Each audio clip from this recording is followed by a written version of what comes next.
Welcome to The Explainer. Today, we're diving into the Athlete Handbook, a guide that's all about making that elite-level performance knowledge accessible to, well, any athlete. We're going to break down its core ideas and find out what it really takes to elevate your game. So, let's start with the big question, right? What is the real secret to peak performance? I mean, we're all bombarded with these crazy workout plans and miracle supplements. But is there a simple answer that just cuts through all that noise? Well, the handbook says the answer starts with really understanding the problem. You know, the modern athlete, whether you're a pro or a weekend warrior, is just juggling so much. It's not just the physical stress from training, it's the mental stuff from work or school, the pressure from social media, trying to eat right, travel. All of it piles up into this really tricky balancing act. And that leads us to the core message of the whole guide. The secret isn't some secret workout you have to pay a fortune for. Nope.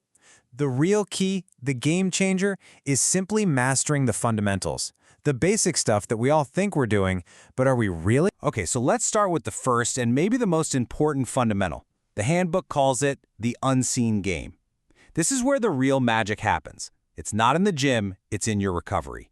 And the absolute king of recovery, it's sleep. And you just have to look at the numbers here. They're wild. So an athlete getting a solid 9 hours of sleep has about an 18% chance of getting injured. Okay, but drop that to just 8 hours, the risk almost doubles. And if you're getting less than 7, wow, the risk just skyrockets. In fact, let's just put a number on it. Some studies show up to a 75% higher risk of injury for athletes who sleep less than 6 hours a night. I mean, think about that. 75%. That one stat changes everything, doesn't it? Sleep isn't just rest, it is literally your #1 recovery weapon. So what can you do about it? The handbook lays out a super simple 4-step plan. First, be consistent. Go to bed and wake up around the same time. Second, nail your environment. Make it a cave, dark, cool, and quiet. Third, no caffeine after 2 p.m. That's a big one. And finally, you gotta unplug.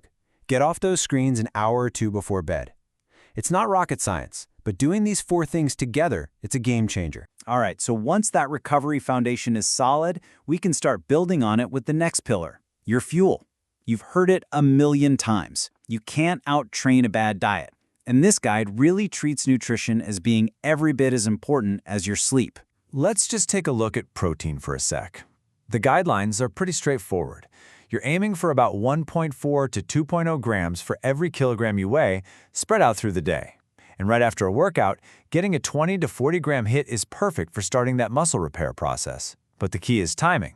You want to feed your body those building blocks consistently, about every 3 to 4 hours. And to put that into real-world food, what does that 20-gram dose look like? Well, it could be about 100 grams of salmon, which isn't very much. Or, for all you plant-based athletes, it's around 250 grams of tofu. It just shows you got to know your sources to actually hit those numbers. Okay, so you're sleeping like a champ, you're fueling your body right. Now we can talk about training. The handbook calls strength and conditioning, or S&C, the performance multiplier.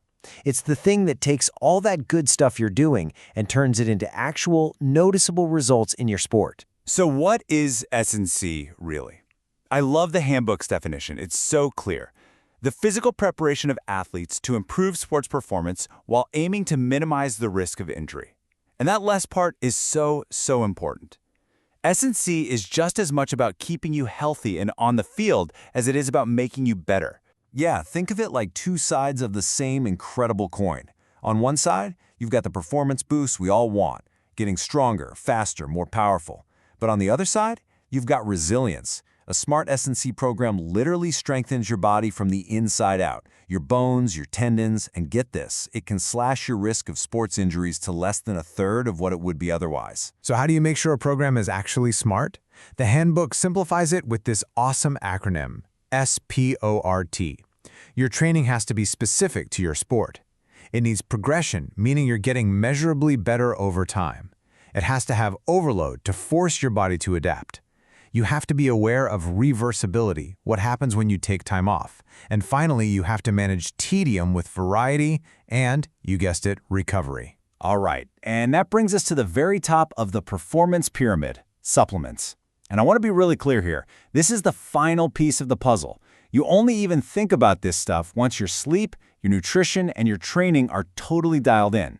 This is about chasing that last 1%, not building the first 99. And the advice here is simple. Follow the science. The handbook draws a really clear line in the sand. On one side, you have the stuff with tons of research and proven benefits, like creatine, caffeine, and beta-alanine. On the other side, you've got things with pretty weak scientific backing for performance. It's not complicated. Stick to what actually works. You know, this one quote from the handbook really just wraps it all up perfectly. Your approach to recovery should be just as thorough as your approach to training. It's a powerful reminder that performance isn't just about how hard you work, it's about how smart you recover. Which brings us to this simple, beautiful idea, the performance equation. You take your foundations, recovery plus fuel, and you add them together to create this solid base. Then, you multiply that base by applying smart training. And the result? It isn't just a flash in the pan. It's sustainable, long-term, repeatable performance. So, as we close this out, I want to leave you with one final question. Looking at these fundamentals, recovery, fuel, and smart training, what's the one part of your performance equation that needs the most work right now? Because really thinking about that and mastering that one thing, that might just be the secret you've been looking for all along.